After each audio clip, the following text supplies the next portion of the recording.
Hey Argos fans, Daniele Franceschi joining you for the Argos Admirals, and for the first time in 55 years, the Toronto Argonauts will play a home game at Varsity Stadium. That game will happen on Thursday night, tomorrow, which is tomorrow evening at 7 p.m. against the Montreal Alouettes. So we're going to tee it up with some of the key storylines that you need to keep an eye on, as well as the latest news from Argonauts training camp. To begin, the Argonauts earlier this week released 11 players making their first round of cuts for training camp. Amongst those was cornerback Pacino Horn, who was released after missing a couple weeks of training, after missing the early stages of training camp due to an injury, coming back, and Jim Barker said simply was going into a different direction with a youthful secondary.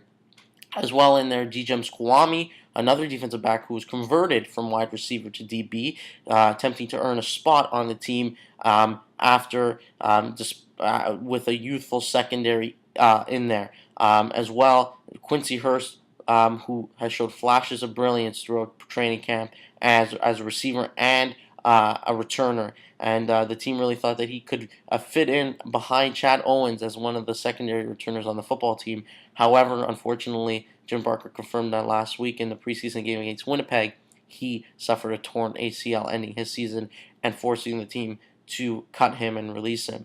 As for this week's matchup against Montreal, some of the key storylines, of course, the backup quarterback position, where you have Zach Collaros, Trevor Harris battling for the number 2 spot, as well as Mitchell Gale, who's really the dark horse in this situation. And if Mitchell goes out and has a tremendous game on Thursday night, there's a potential that he could step up and take that number 2 role.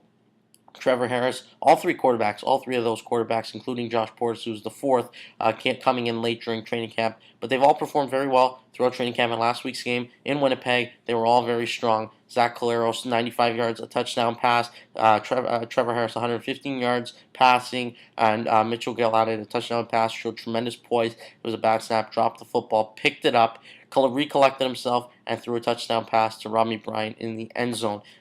Definitely a tremendous job from the Argonauts offense last week. No turnovers from the quarterbacks.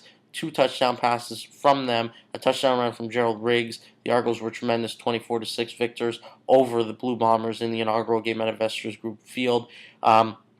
Defensively, they showed they were also strong, which is something very, very positive considering that they're very youthful and they're rather inexperienced. And there's not many players that remain from last year's Grey Cup Championship squad. Last week, a lot of the veterans did not travel to Winnipeg, and that makes the victory even more encouraging when you see a lot of the younger guys getting reps and playing very well. Offensively, Ricky Ray will be under center. It's going to be interesting for this week's game. It'll be interesting to see how Scott Milanovic divides, evenly distributes, and tries to get everyone the repetitions at the quarterback position when you have such a great battle going on between Trevor Harris and Zach Collaros for the number 2 spot. Mitchell Gale obviously also is worthy of having a quarter of action at least if possible, but there's also Josh Portis to get some action maybe late in the fourth quarter.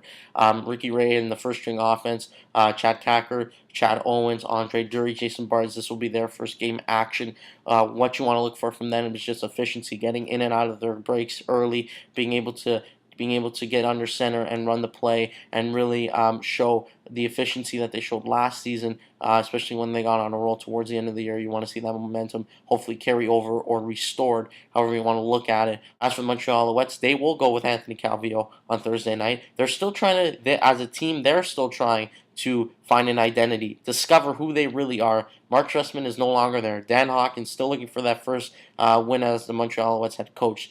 Last week, it was Quinton Porter that led the Alouettes really offensively through 2 touchdowns, 178 yards passing, and really held them in that game. And Jim Pop says he's confident in his head coach. He's confident in Anthony Calvillo, of course. Calvillo last week threw one pass, 50-yard bomb to Jamal Richardson. The first-string offense is definitely potent and still explosive, and it's going to be a good test for the Argonauts defense. The first-string defense as well as the second-string defense. It's going to be a test for that secondary to see how they can keep up with big and fast receivers like S.J. Green and Jamal Richardson, as well as quick and shifty running backs like Brendan Whitaker and Chris Jennings and Stephen Lumbala. Jerome Messam not in there, but that's one of the big battles in Montreal training camp is the running back position, where they have really a four-headed monster. When you look at it, you have a big guy in Jerome Messam, who's a former 1,000-yard rusher. He's a Canadian as well. Brandon Whitaker, of course, one of the most crafty and intelligent players in the Canadian Football League at his position. Chris Jennings stepped in for him last year and was incredible en route to making it to the Eastern Final and having a good performance against the Argonauts in that football game. Lumbala is a draft pick of the Alouettes from this year's Canadian Football League draft, and really underrated player. A lot of people look at him as somebody that's one of the most professional ready running backs in terms of being able to make the leap from college to the professional ranks in the CFL and perform at a high level. This is going to be a football game where we're going to see glimpses of the first stringers going against one another, and of course, as the game wears on, it will become a game of the second, third, and fourth stringers getting. The Argonauts 1-0 in preseason action after last week's victory in Winnipeg, looking to make it 2-0, their first two victories of 2013, and that'll happen Thursday night. Montreal Alouettes coming to town, Varsity Stadium. We hope to see all their Argos fans. Kickoff 7 p.m. The game can be listened to. You can hear it on TSN 1050 radio, of course, with Mike Hogan having the call. Of course, we want you guys to interact with us. Use the Argos Live hashtag. Join in on our Facebook chat. Feel free to send us pictures of how you're enjoying the game at Varsity Stadium, or even anywhere else in Toronto for that matter, how you're watching or listening to the game. We would definitely appreciate that, and we hope to see you all there on Thursday night, Argos fans.